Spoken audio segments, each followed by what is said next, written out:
Hey everyone, what is up? It is Digital Optimist here. I just want to say thank you so much for joining us on Beyond the Den. Quick favor to ask, hit that subscribe button. When you hit that subscribe button, that's going to allow me to attract top tier guests to provide you with the most value possible. Give me a follow over on X at Digital Optimist. Let's get started. Computer, that's kind of an important task. What's up, dude? I'm gonna take these off. I was going to say, you look like you were in like a paintball tournament last night. 14-hour paintball tournament.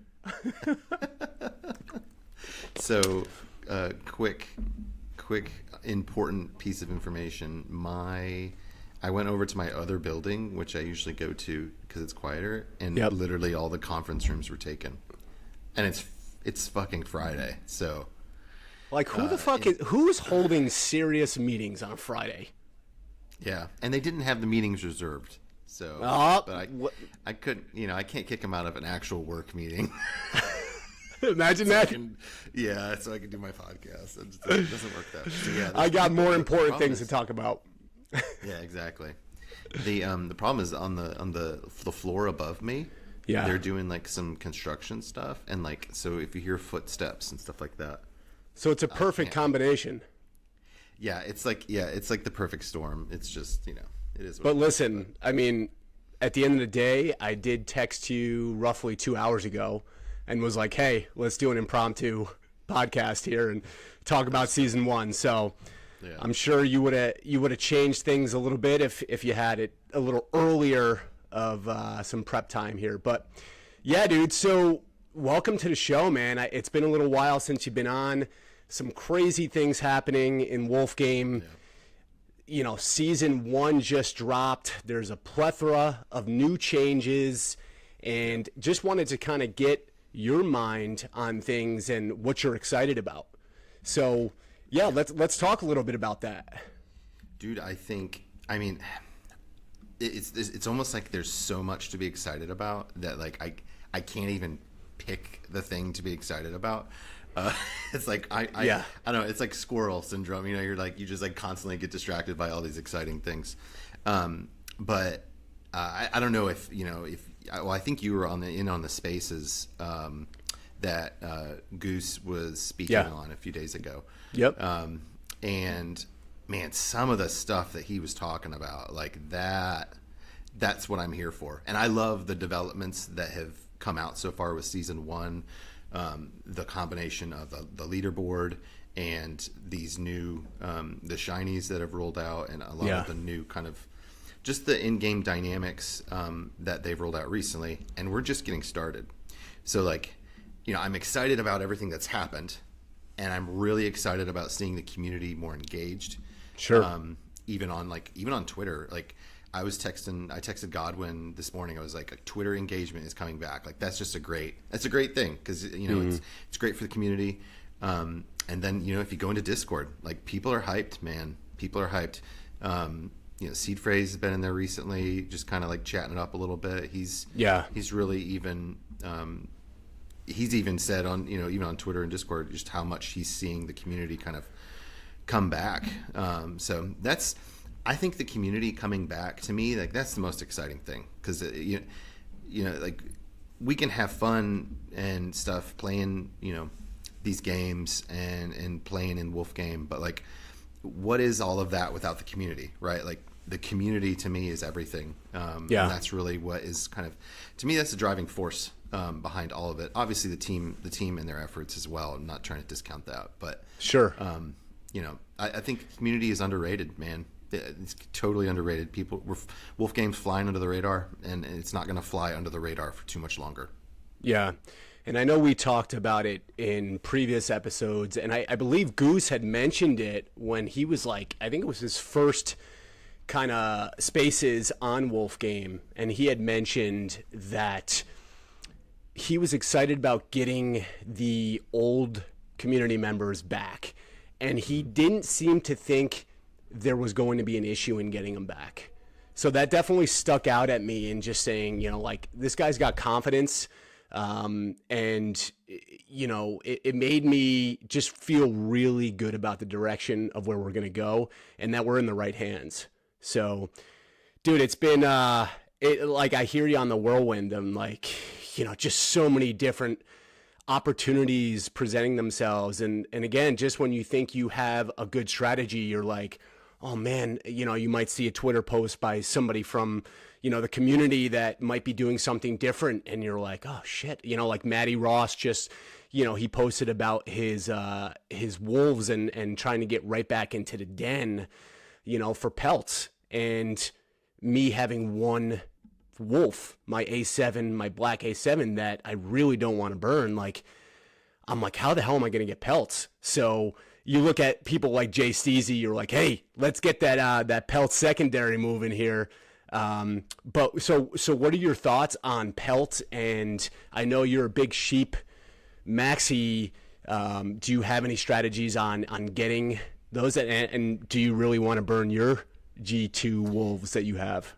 Yeah, so I've put a lot of thought into like where I kind of want my game strategy to go from here. And personally, I've decided not to burn wolves. I do have a wolf. I had two, and I had a little what I've been calling the half breeds. I don't know who. I can't remember who I bought it from. Yeah, the halflings. I bought one a few weeks ago. It was like 0.15. It was just I was just like, that's wrong. Like that I can't allow that to sit there. So I was like, I'll pick it up, and then I decided to list it. I don't know, a few days ago, and it sold for 0.25, and then I used that to buy some wool.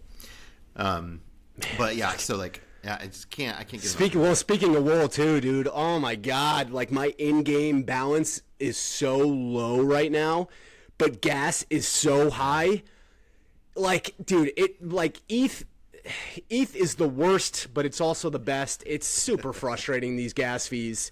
And you can't time them right now. I mean, they're at least, even to claim, your wool pouch from season 0 is, $15 to $20. And granted, we're getting airdropped, free wool there. So, you can't be too much of a stickler, but it's pretty wild. But yeah, let's sorry to jump off on a tangent there. I mean, you brought up wool and I got excited. So yeah. So to me, like there's been some people that are just like, hey, I'm not going to upgrade the structures. Like, it's just too much.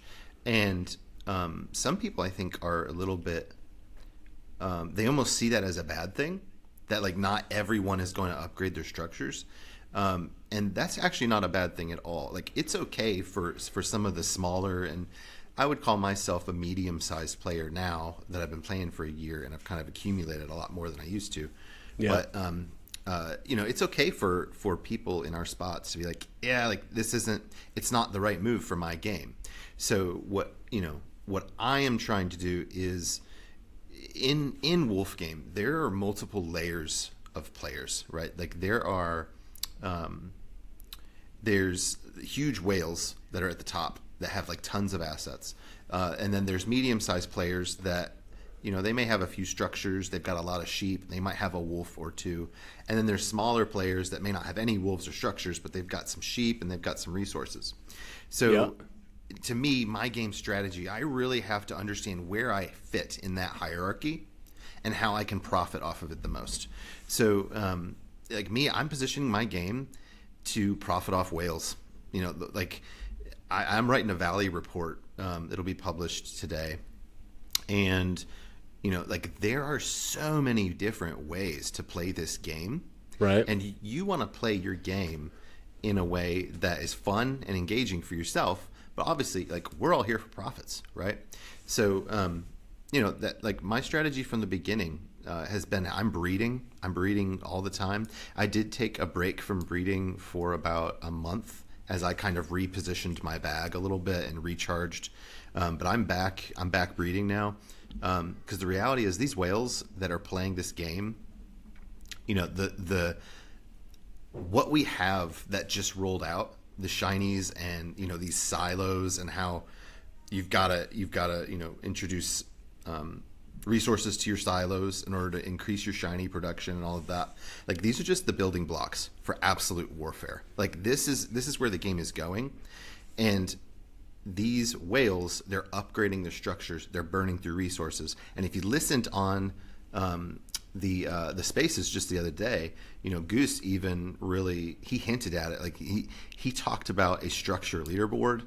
That's where this is going. And when you introduce new layers to the game like that, it is absolutely mind-blowing what can happen. Okay? Yeah. Because at that point, you know, we've got the leaderboard that's dripping $400,000. Actually, I think we're at half a cent now. So it's actually $500,000 worth of wool over the next, I don't know. I'm not sure how long season 1 will last. I know it's not going to be a year. That's for fucking sure. But when you have that much wool being rewarded in such a crunched time zone, that's when, like, the size of your pack matters. You know, your ability to harvest as much value out of the valley as you can as a whale, it really matters. And shinies, like, we're just getting started. Yeah, shiny. There's so much more that's coming to shinies than simply, hey, I got some leaderboard points here, or I got some wool here. Those things are great and they're fun and they're exciting. There's even been some people that have gotten some Gen 2 animals, but we're gonna get some really crazy shinies, and they're gonna be really, really valuable for some of these whales that are playing this game, and they're gonna be ponying up a lot of wool for that shit. So, you know, that's where the game is going, and I'm really positioning myself there to try to capitalize on that as much as possible. You know, so yeah, I think that's a great idea. And thinking about the small players out there, the grinders, the ones that have 2-3 sheep, and just like cave game, and that's where I kind of see the correlation, right? Is that you can do pretty well even with 1 to 3 sheep, right? So say you find that shiny box, or you found that relic in the cave, or whatever it may be, you can sell that on the secondary and do very well with it. Because, you know, in Wolf game, like you talked about, the different tiers of players, I believe that there's always a market for every single asset, right? Mm-hmm. So if you're going for rarity, if you're going for a black sheep, a black wolf, there's some maxis out there that are really, you know, they're trying to just build their collection, right? Because from a PFP standpoint, they're sick as hell. And then from a utility standpoint, we still don't know where that's going to go. And, you know, I wouldn't be shocked if we had some news on that front. You know, looking at also the structures, back to the structures, you think about their utility, right? So you're increasing your utility in, you know, in breeding time, in, you know, bathing time, you know, whatever that may be, but also the flex. And I think that is from a whale perspective, you know, that's important to them. And I feel in my shoes, I'm like, I don't have any pelts. So I'm like, you know, I've just got to keep grinding and collecting resources. And hopefully one of my, you know, sheep from the battalion we'll find some crazy shiny, and we got a little tease last night even of pelts possibly being in those boxes, so that could be huge there too. What other things are you excited about? I know, like, have you found any interesting shinies yet? I know you have a fair amount of sheep that are grazing. Yeah, so I've only opened 2 boxes. One was like a rotten sandwich or something. I can't remember. It was dud. So I was a little disappointing. But then I got 80 leaderboard points from the other one, and then I've got a number of sheep that are collecting, and I'm not stopping collection as soon as I find a shiny. So right.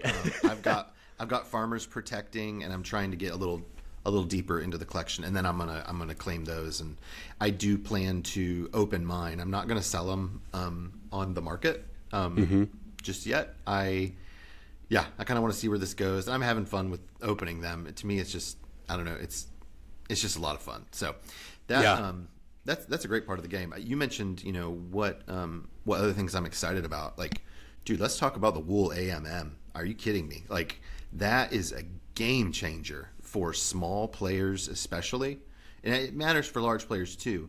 But, you know, smaller players who don't have a lot of assets, have been in a position in Wolf Game for the last year where it's been really hard to have a way to really extract value into like from resources and chops and stuff like that into Wool. It's been basically impossible to make your Wool balance go up inside the game without having structures and stuff like that, or a lot of farmers to rent out, or what other options you've got. But the AMM being introduced really is a game changer because it allows you to play the game and able to really start stacking wool in different creative ways without running into the gas problem that you were just talking about a few minutes ago. Like I try not to I don't deposit wool into the game very frequently because of the gas issue. So I don't know, I deposited like 100K a few months ago just because okay, that'll last me a while and I don't have to worry about it. And I've got some ways to make some wool in game through my structures, jugs, and farmers. But the resources to wool in the AMM is a really big deal. And when season 2 rolls in, that's going to be a huge component because if you've got this sort of this structure game that's happening that Goose was talking about, getting access to resources through wool in the game is going to be really important for especially a lot of the larger players that are going to be competing for that leaderboard. So it's going to be helpful for them too. But I'm excited for the little guy. Like I think Wolf Game it's a game that can be played for whales, and we're going to make it easier for whales to play. But I honestly believe that a core part of Wolf Game's success is going to be built on the backs of small players with a handful of sheep, maybe a few land, or maybe some farmers. But we've got to create value for them, and they've got to find new and exciting and engaging ways to play the game, and that's exactly what the team is doing. So I'm so bullish on that stuff. Yeah, great point. And thinking about including these smaller players, right? You look at community silos, donating resources, and like you said, there could be a sheep, a small player with 1 to 3 sheep, but they've been gathering for so long, and they might have a couple farmers, right? So they can be valuable to these bigger players. And I think it's important for any ecosystem to everyone in the ecosystem to feel heard and to feel valued. And I believe that as a small player, this is, you brought up a great point of Goose and the team making it a priority to make everybody feel special.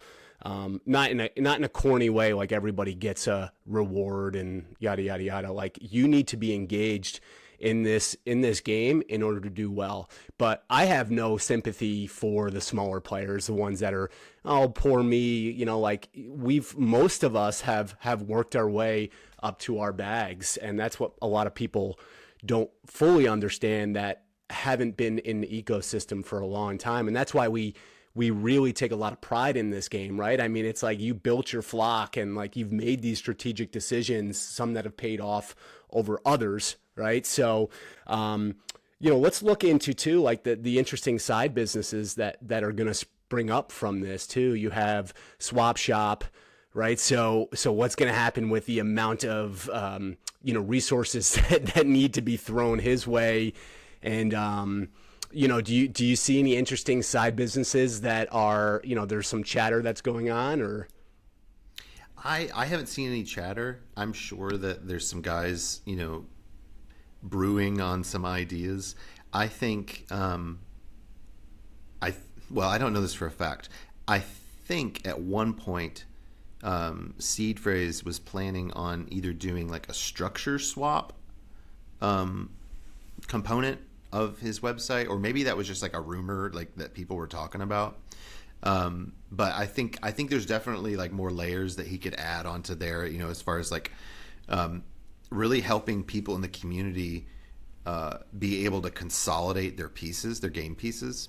So like one of the issues, or not, maybe not an issue, this has been a little bit of a problem for players coming into the game was like, trying to find land in a specific community or getting your structures closer together. Like if you've got a structure in like whatever, let's say C12 and then one in like C67, like those are just like horribly far apart.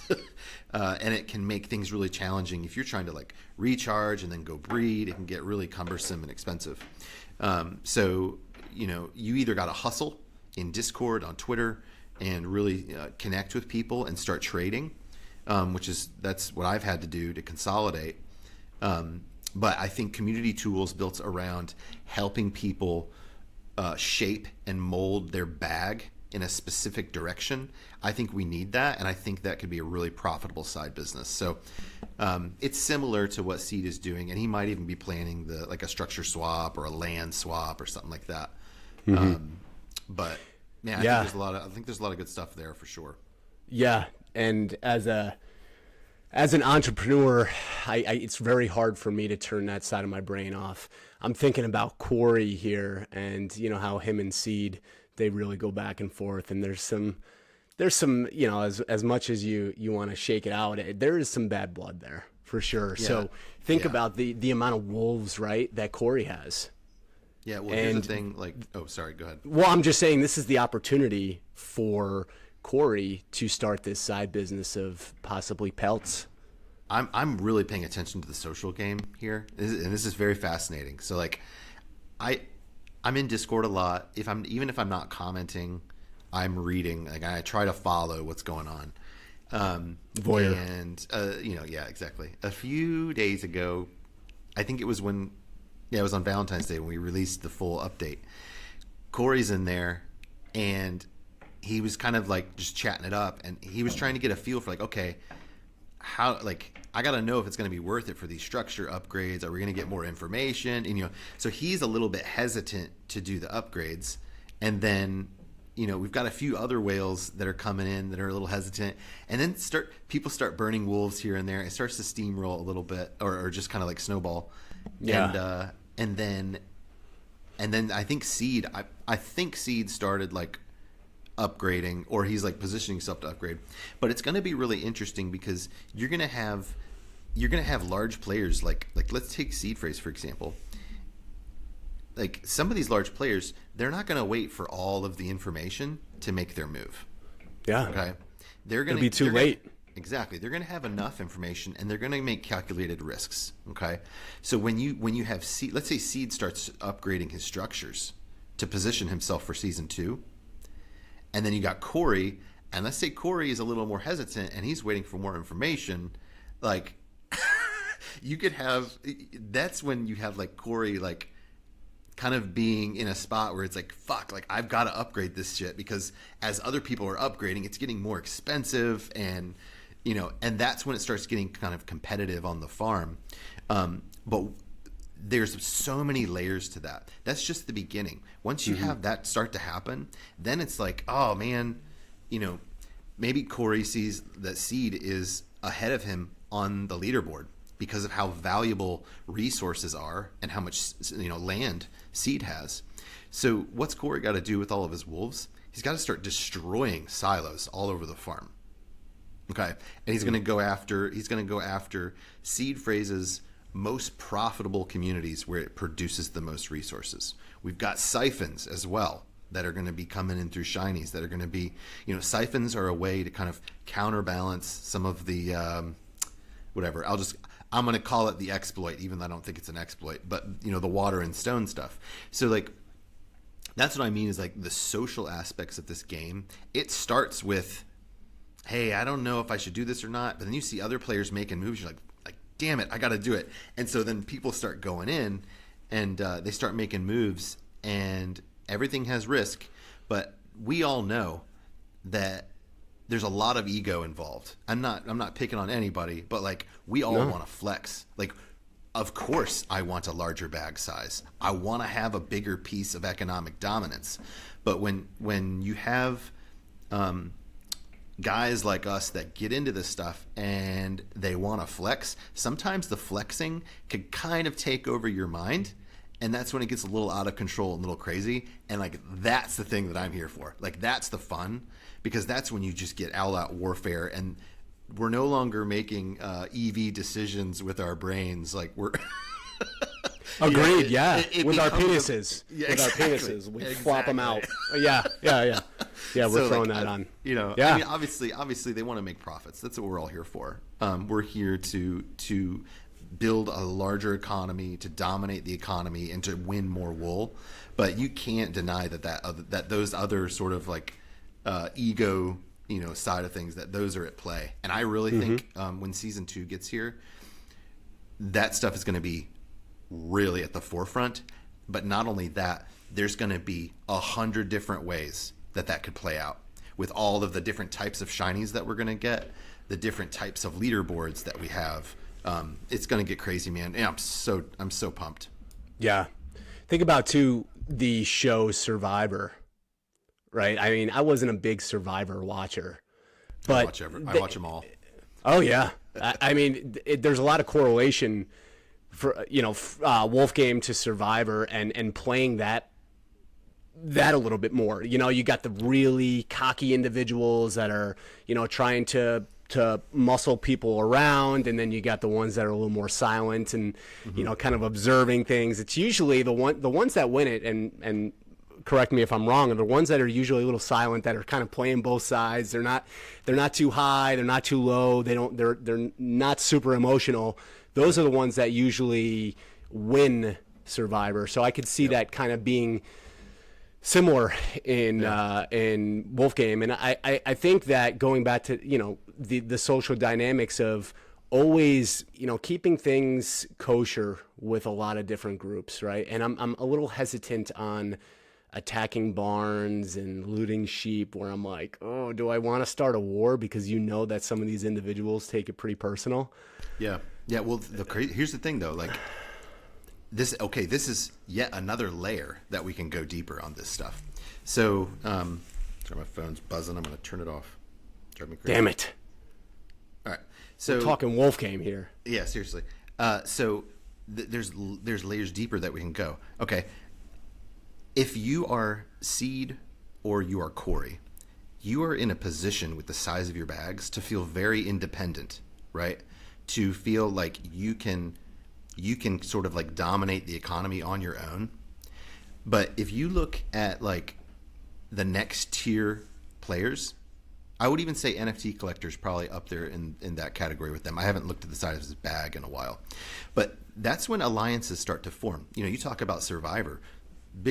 One of the biggest factors, actually I would say the biggest factor in winning Survivor, it's not about how smart you are. It's not about how physical you are at challenges. Those things can help. But it's about strategic moves in alliances and being able to read people and align with the right people. Mm-hmm. So let's say you get in the next, several layer of players. You got Cast, Steezy, some of these like, I'll say NFT collector, I'll just kind of like put them up there. But you could have some of the larger players start to form alliances that have certain types of bags. And basically they start to kind of like position themselves to even go after a Corey or, a seed or, different players. We're going to start to see factions start to form where players are grouping together and they're playing in unison and strategically. Oh, that is a Wolf Game that I have wanted to see play out ever since I've started here in day one. Yep. And that's the cool thing, is we have the building blocks for that. The building blocks of these silos and the incentivization with the leaderboard to contribute to the silos. The way the shinies are shaped and molded off of that. Like, the pieces are starting to come in place. And it's fascinating to me that, just 3 months ago, or heck, 2 months ago, people were shitting all over Wolf Game, saying it was horribly designed and we needed to overhaul this and that and all this stuff. Isn't it crazy how much can happen if you just start adding a few things, and how much things start to make sense, how much Shep's original vision really starts to come into play? And the reality is, it wasn't broken. It was just, it wasn't finished. Like, we needed more layers to the game, and that's what we're getting. And it's going to open up so much of this strategy. And the cool thing is, like, I'm not talking about something that's far off. You know, I'm talking about now. Like, players, OG players are coming back into Discord. They're engaging. They're asking questions. They're like, man, I've got all these assets I haven't been doing anything with. I got to figure that out. There's so many old names that I'll see in Discord. I'll be like, oh, that name looks familiar. I'll look at the profile. Hey, they've been in here since, you know, January 2002 or something like that. Yeah. But like, it's here. It's here. The OGs are coming back, and the game is more engaging. This is what we needed. This is a spark, and it's going to really carry us a long way. Yeah. I love the idea of seasons, things having time frames on them. And, you know, there could be a season just like an alpha game where it was kind of reminding me of Survivor, but there could be a season where specifically for one of those, you know, one of those ideas that you're talking about, like, hey, let's mirror a Survivor game, and it's going to be, you know, 2 weeks long and have a start and an end date. And, you know, you're going to see people form these alliances, which is, right, you know, people coming out of the woodwork. And I think, too, from a snowball effect, like I always have the question of how do we bring new players into the game? And, you know, I think we're obviously off to a great start with that. Again, you know, the energy's positive. And I think we do have to attract some of the OGs back in. But I think we need to think about seasons where, okay, this is how we're going to really bring on the smaller players or people that have never been into the ecosystem. Yeah, and I know, like, I think that's important. Like, that for the long-term vision for Wolf Game to succeed, we have to hit that. Yeah. And I can also say, like, that doesn't have to be the primary objective for season 1 and 2, and sure, it maybe even season 3. It doesn't have to be for that. I don't know where Wolf Game, like the 2.0 stuff, fits into that. But I do know that, like, Wolf Game 2.0, this sort of like reimagined version of the game that the team is working on, onboarding is critical. That is going to be a foundation, like a pillar, like it's going to be a cornerstone, whatever you want to call it, of Wolf Game. And the cool thing is, like, they're so creative and they have experience in the space. Like, I don't think that's the hard part. I don't think making onboarding is going to be the hard part. Yeah, it's going to take a lot of work, right? But when you have an already working economy like what we have, we've got an existing community, we've got engagement, excitement. From there, it's just, okay, we got to make this technically better to more onboard more players that maybe aren't the crypto natives that a lot of us currently are. Like, yeah, you know, for me, for example, I mean, I've been in crypto since 2017, and I'm perfectly comfortable with MetaMask and sure, you know, all these other wallets that we have. But I think the onboarding part for reaching a larger audience, we've got to tap outside of the crypto native. And I think that's what 2.0 is. That's not what 1.0 is for, what we're currently doing.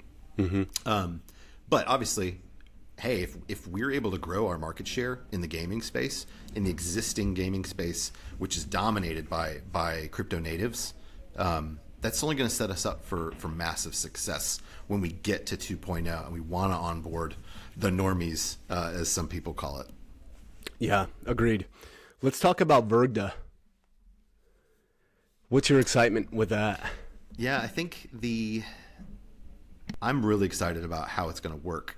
We obviously, it kind of just launched with the structures, and it seems like there are going to be other ways to work in the VRGDA stuff.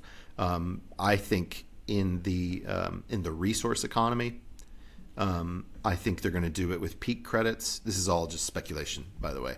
But I think the team is, obviously we're kind of testing that out right now with the structures, but VRGDA is going to be a core component, in my opinion, to really kind of make the economy flourish, to make it make more sense.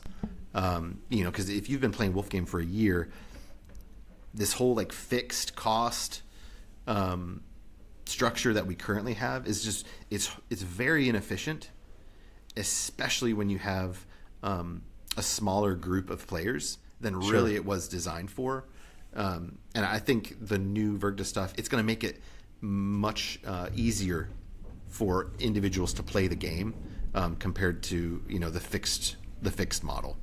Yeah, and think about too the players that believe that resources are, the amount of resources that are going to go into these upgrades are way too high. Well, we'll let the market decide that, right? We'll let VRGDA decide that. We're already seeing some of that come down. I believe that was last night, right? That some of those resource numbers came down. Is that right? So yeah, and it'll find its balance. But also, people who are saying that stuff, they don't know what's coming in season 2. That's all I'm going to say is like there's so many different ways that we can create more resource sinks and make resources more scarce. My theory is that resources are incredibly scarce and people don't realize it yet. I believed that for the last year, and that's why I was stacking resources for the last 6 months and chops.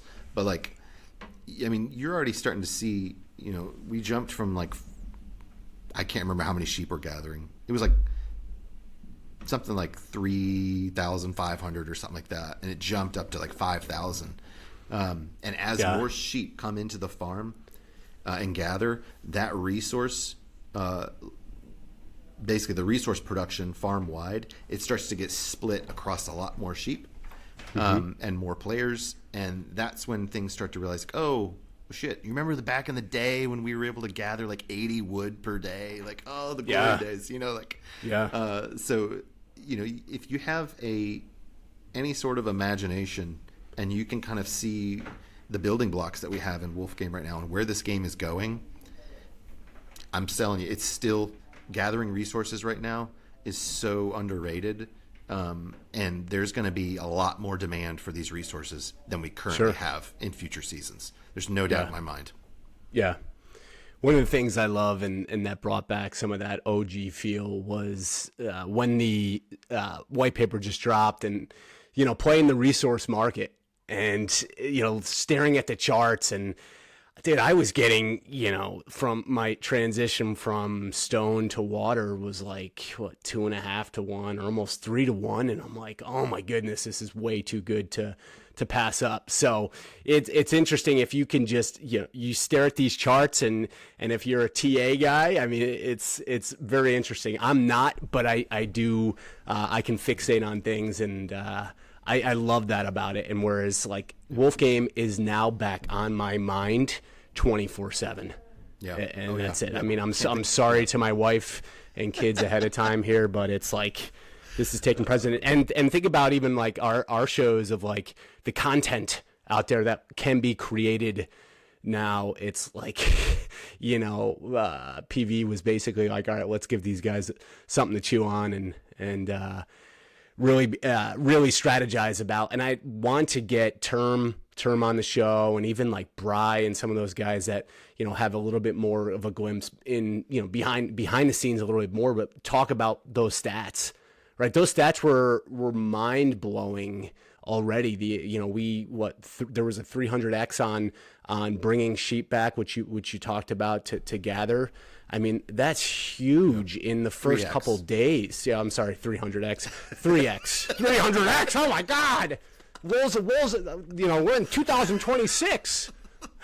Wool's at $24. We're all dressed as wolves. We're walking around dressed as wolves. Yeah, dude, it's crazy. It's crazy exciting. Anything else you wanted to talk about regarding season 1? I know that we'll have more content as this goes along, but what are your any kind of closing words that you wanted to leave us with or talk about? Yeah, well, one thing I wanted to mention is just there's this aspect of Wolf Game that I think is really, I guess, underrated or no one talks about. And you kind of hinted at it right there when you talked about the resource economy and stuff like that. But it's really interesting what we have in Wolf Game in this economy. Like we have all these different assets. You've got resources, chops, pelts, wool. You've got the assets like sheep and wolves and structures, land, all this stuff. And, you know, for someone like me, like I love crypto. I love the 4-year cycle. I love crypto narratives. I love being able to come into a space like crypto and kind of like place my bets and do well. And Wolf Game kind of like takes all of crypto, all of the tokens, all of the crazy shit that's out there, the meme coins, everything. And it, to me, it puts it into a game. Okay. Wolf Game is simply an economy that if you just know how economy cycles work and you understand supply and demand, like you can come into this game and you can do really fucking well. Mm-hmm. Like you don't have to be a rocket scientist. Okay. You do have to have some faith that this game is going to turn out. So like for the last 6 months, you know, well, I'll just say for the last 3 months, really, wood was just like toilet paper. Like no one wanted wood. Right. At one point you could gather in certain communities, you could gather 130 wood a day. Okay. So when you see, hey, wood is this oversupplied asset that no one can use or want, I can either complain about that and quit, or I can say, yeah, I believe where this game is going, and I believe in the team that's building, and I'm going to position myself in these assets that no one wants. Yep. And I'm going to wait for the right time. And I'll just be honest with you, when we launched a few days ago, I was trading wood that I was accruing for basically free. You know, every time it dropped down to like 60 wood per chop, I was trading it into chops. Same thing with stone. Right. Which stone has had a little bit more demand, but like that's just one aspect of it, right? You know, even for the last year, like the sheep values were down, chops values against wool was just horrible. Like breeding wasn't really that profitable. But if you can take the short-sighted mindset of EV and kind of set that aside, I'm not saying forget about EV. EV matters. But if you can start to think, instead of thinking in a 1 to 3 month window of Wolf Game, and start to think in maybe like a 9 month to 18 month window, your game strategy shifts and you're going to be positioned well. A year ago, I don't know when I tweeted this, it was about a year ago, I said, are you playing a short-sighted game and obsessed with your current ROI? Or are you playing the long game and you see the next bull market that's coming and you're going to play this thing into the ground, or you're going to ride it to the moon? And I chose that. And that's going to pay off. If you chose that as a player, it's going to pay off. The cool thing is there's still so much opportunity. Like we are still at the bottom. So I think that aspect of it, the economy aspects of it, like, yes, finding the shinies is funny or is fun. Breeding is fun. Attacking, the social dynamics, that's all fun. But for me, I'm kind of like an economics and market nerd, and I love the economy side of things. And to me, that's the best part about Wolf Game. That's the thing I enjoy the most. And it's just really fun to find opportunity in the game, to have patience, and then when the right moment comes, you strike. That's just, it doesn't get better than that for me. Yeah. Great words, man. It all comes down to belief. And the ones that have always been grinding since day one, you know, obviously there were times, right, where you're like, is the Shep even here? Does Pixel Vault even know what they're doing? Are they spending enough time?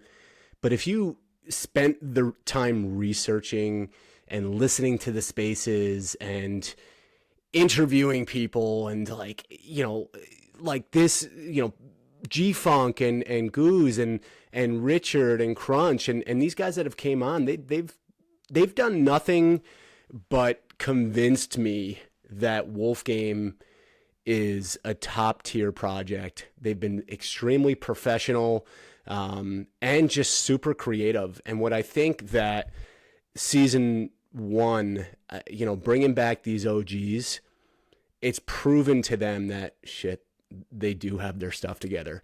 And people like you and I and, you know, those other players out there who have never lost the faith it's going to pay off. So just like when you're investing in, say, Bitcoin or Ethereum, like the ones that do the best in the markets are the ones that have a thesis, they have a long-term outlook, and they just keep DCAing when things are bad. And just like Buffett says, he wants to buy a good company when it's on the operating table.